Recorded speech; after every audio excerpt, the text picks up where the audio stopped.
corresponding matrix. So we have 100 students enrolled in a 1-hour class at Northwest Vista College, and they are paying $86 per hour if they're a resident, and $202 per hour if they're a non-resident. And I've indicated that total number of students here R, the number of resident students, and N, the number of non-resident students. We don't know how many of each, but we do know that adds up to 100. And if you multiply $86 times the number of residents and $202 times the number of non-residents, the total, the sum, is 9,760. So that gives us our two linear equations that we substitute the coefficients into a matrix, for which we substitute coefficients into a matrix. And so we, in this way, writing it this way, we very conveniently have the upper left entry as a 1, which is what we want in that pattern that I recommended, the counterclockwise 1, 0, 1, 0. And so to get a 0 in this entry, we simply multiply the first row by its this number's additive opposite, which is just negative 86, and add the two rows together. Now, negative 86 times 1 is negative 86, times 1 is negative 86, times 100 is 8,600, or 8,600.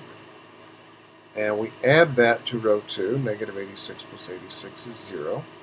Negative 86 plus 202 is 116. And negative 8,600 plus 9,760 is 1,160. Well, the notation for that operation is negative 86 times row 1 plus row 2 goes into row 2. And that row then, that new row, is changes our matrix into 1, 1, 100, and 0, 116, 1,160. And very conveniently, 1,160 is divisible by 116.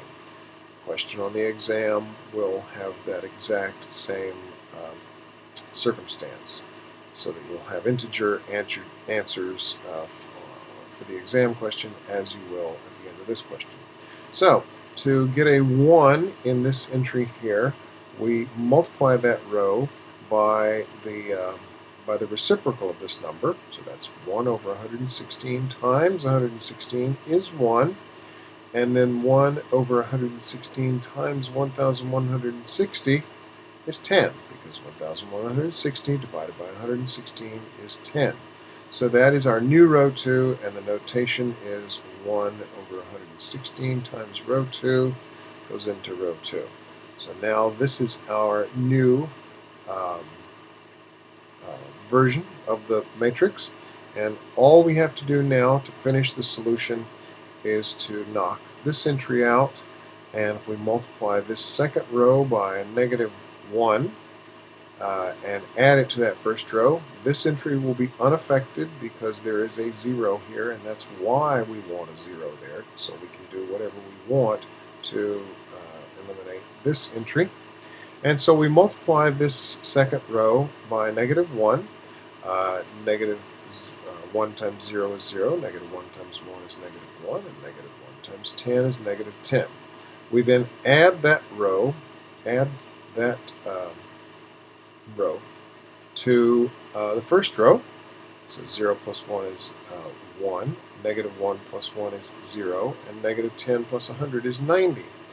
And the notation for that is negative row 2 plus row 1 goes into row 1. So our new and final matrix is 1, 0, 90, and 0, 1, 10. So 90 of these students are residents of the district, and 10 are not.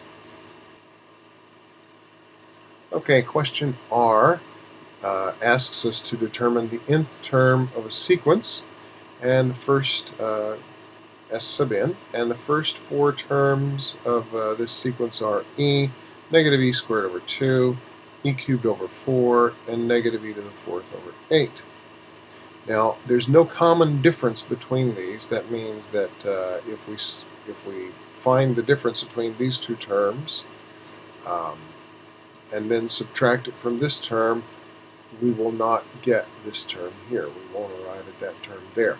And so because there's no common difference, that means this is not an arithmetic sequence. It's a geometric, because those are the only two that we cover in this class.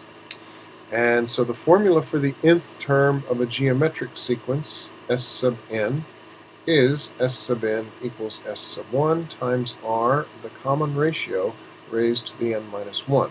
Now the difference between this S sub n and this S sub n is this one is enclosed in the brackets, and that tells you that this is the entire sequence, and this, without the brackets, is just a particular element of the sequence.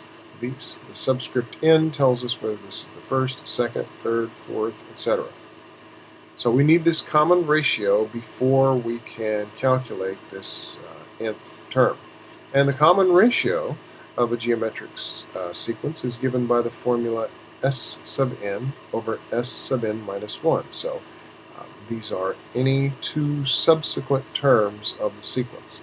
You can choose any two, but to calculate the common ratio, I have chosen e cubed over 4 and as my S sub n, and my S sub n minus 1, the one just before that, I've chosen negative e squared over 2. Well, this is a complex fraction, and the way I've chosen to reduce that is to multiply the numerator by the reciprocal of the denominator.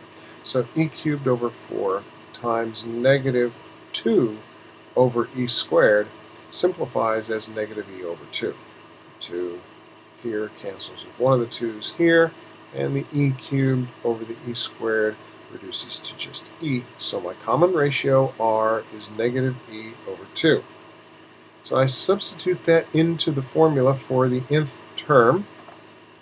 And this is a little bit tricky, and it's much simpler on the final, but let's go ahead and take a look at this. The nth term of the sequence is the first term in the sequence, times the common ratio, which is negative e over 2, raised to the n minus 1. And so here is a set of factorizations. E I write as e over 1, and if you review the rules of exponents, you'll see that I can write this as e to the negative 1 over 1 times e to the n over 1 times negative 1/2. So I've factored the negative 1/2 out, and it's raised to the n minus 1. Now e to the negative 1 is 1 over e, so e times 1 over e cancels multiplicatively. So I'm left with e to the n times negative 1/2 raised to the n minus 1. And for no reason other than I just chose to, I wrote that with the negative 1/2 to the n minus 1 as the first factor of the product times e to the n as the second. Just as legitimate if you had the e to the n in front here. And at this time, as I'm making these videos, I haven't covered sequences. That's going to happen on Tuesday the 30th. But if you have any questions over any other question, if you see this video before that lesson, give me a text, send me a text to 210-464-5781, or you can email me through Canvas or through ACES. So